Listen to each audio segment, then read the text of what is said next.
नाए भाई संतान सैया हुई रही है बदनामी।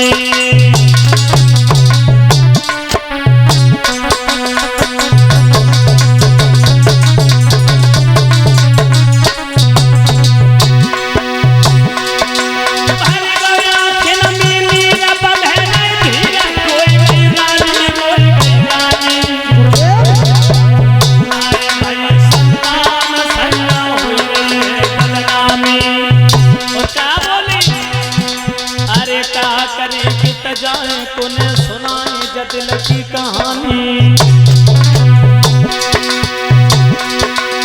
कहा करेंगे त जाए तूने सुनाई दिल की कहानी, दिल की कहानी। सोई तनी के भी बिलख पड़ी महारानी, सोई तनी के भी सिलख पड़ी महारानी।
रानी सुनीति ने कहा पिया कोई औलाद नहीं दी भगवान ने, आंगन सोना है, हमारे तुम्हारे मर जाने के बाद राजकाज को कौन संभालेगा।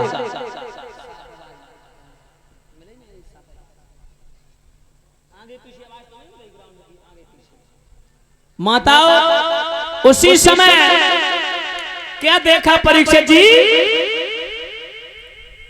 राजा उत्तानपाद कहते हैं देवी भगवान की कृपा जब तक नहीं होगी तब तक औलाद बनाना हमारे तुम्हारे हाथ में नहीं है, भगवान के हाथ में है। हो सकता हमने पूर्व जन्म में कोई पाप किया हो, संत ब्राह्मणों की हत्या की हो, धन छीना हो, गौ हत्या की हो, निर्बलों को सताया हो, इस समय भगवान ने प्रायश्चित करने का अवसर दिया। पुत्र देना न देना देकर के छीन लेना, ये सब परम पिता परमात्मा की कृपा होती है। परम पिता परमात्मा की कृपा जब तक नहीं होगी तब तक औलाद बनाना हमारे आपके बस की बात नहीं है। रानी बोली महाराज एक बात मैं आपको बताऊं, पूछो। अगर आप मेरे बताए हुए रास्ते पर चल जाओगे तो आशा ही नहीं बल्कि पूर्ण विश्वास से किस्मत बदल जाएगी। क्या? बोले तुम दूसरी शादी कर लो। राजा बोले क्या पागल हो गई तू? और ये हटीली, तुझे कोई पड़ोसन बहकाए गई? दूसरी शादी तो कर लूंगा लेकिन मेरी शादी होगी, तेरी बर्बादी हो जाएगी। वो नई नवेली आएगी, हुक्म चलाएगी, मुझे गुलाम बना लेगी और तुझे दासी बना के रखेगी। इसीलिए तू नहीं जानती सोच का लक्षण कितना विलक्षण होता है। और समझा करके बोले हैं परीक्षित जी, अयोध्या नरेश उत्तानपाद सुन लो देवी।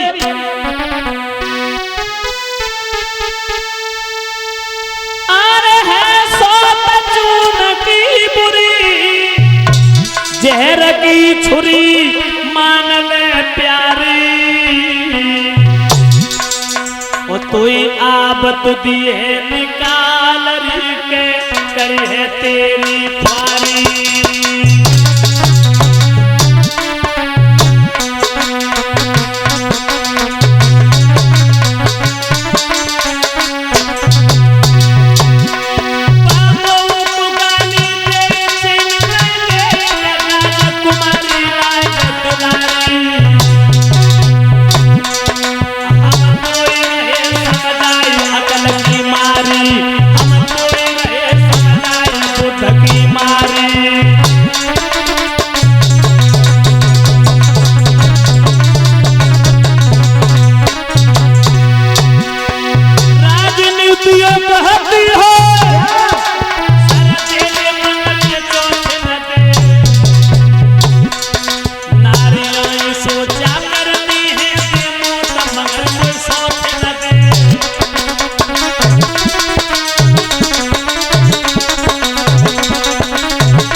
सौत ना दे। और स्त्रियां दिनों रात ये परमात्मा से प्रार्थना करती, प्रभु हमें मौत दे दिए लेकिन सौत ना दिए।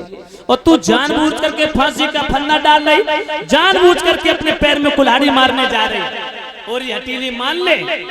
परीक्षित जी ध्यान रखना, रानी ने कही महाराज अगर वो तकरार करेगी, झगड़ा करेगी तो मैं न्यारो कर दियो, मैं अलग चूल्हो रख लूंगी, अलग भोजन बना के खाऊंगी, अपना जीवन गुजारूंगी, लेकिन तुम दूसरी शादी कर लो।